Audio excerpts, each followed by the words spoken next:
Bonjour, le naufrage. Voici la manne du matin.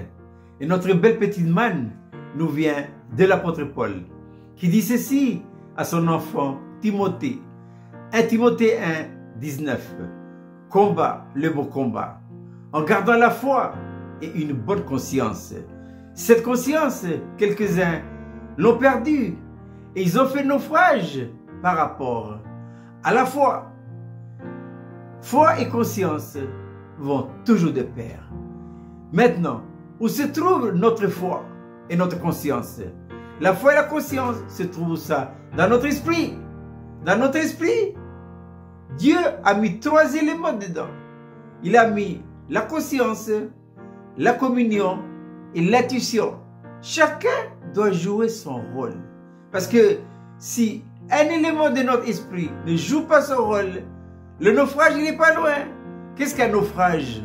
On dit un navire où les passagers au naufrage dans l'océan, c'est que tout le monde coule dans l'eau. Dans les sens figurés, on dit une société, une entreprise fait naufrage, ça veut dire qu'il tombe faillite. Voilà. Qu'est-ce qui risque de tomber faillite dans la vie chrétienne? Faire naufrage, c'est la foi. Paul dit ici, là, cette conscience, quelques-uns l'ont perdue. Donc, après, la conséquence, ils ont fait naufrage, ils ont coulé par rapport à la foi. Donc, conscience et foi, ils vont de pair. Mais la conscience, c'est le réceptacle de la foi. C'est l'assiette où on pose le repas. Il faut que l'assiette soit propre pour qu'on pose un bon repas, pour bien la déguster. Mais si l'assiette est sale, si notre conscience est sale, le naufragé, il n'est pas loin de couler. La société, il n'est pas loin de tomber en faillite. Voilà. C'est pourquoi les 3 éléments que le Seigneur a placés dans notre esprit, chacun doit jouer pleinement son rôle. Chacun a un rôle à jouer. Je pense à l'intuition. L'intuition, Dieu parle à l'intuition. Voilà. Dieu ne parle pas à la communion ou à la conscience. Dieu parle à l'intuition. Donc notre intuition enregistre la parole de Dieu. Mais qui doit donner l'amen? L'amen doit venir de notre conscience. C'est ainsi que l'apôtre Paul dira, il dit, le Saint-Esprit rend témoignage à mon esprit que je suis enfant de Dieu. Donc, le témoignage vient du Saint-Esprit, ou ça? Dans ma conscience. Et ça, il ne faut pas l'oublier. D'où l'importance pour vous et pour moi de toujours bien nettoyer notre conscience. Mais il faudra nettoyer par quoi? Par le précieux sang de Jésus. Le sang de l'effusion. Or, l'auteur de l'Épître aux Hébreux dira ceci.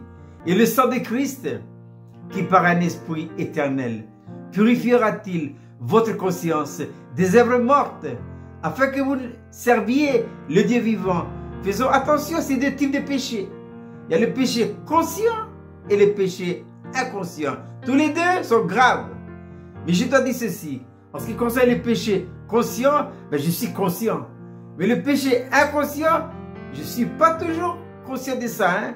Parce que je fais les choses bien fait, très bien fait. Oui, mais le problème, c'est que si Dieu n'a pas dit de faire, et que je le fais quand même, et c'est très bien fait, ça devient un péché inconscient. C'est pourquoi l'auteur de l'Épître aux Hébreux dira ceci. Et le sang de Christ, qui par un esprit éternel, purifiera-t-il votre conscience des œuvres mortes, c'est-à-dire des œuvres que j'ai faites dont je suis inconscient.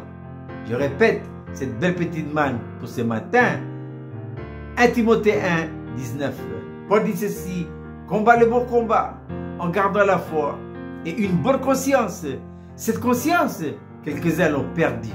Ils ont fait naufrage par rapport à la foi. Et j'aimerais terminer par vous donner cette citation de Watchman Nee qui dit ceci. Une bonne conscience est toujours inséparable d'une grande foi. Je vous souhaite de passer une agréable journée.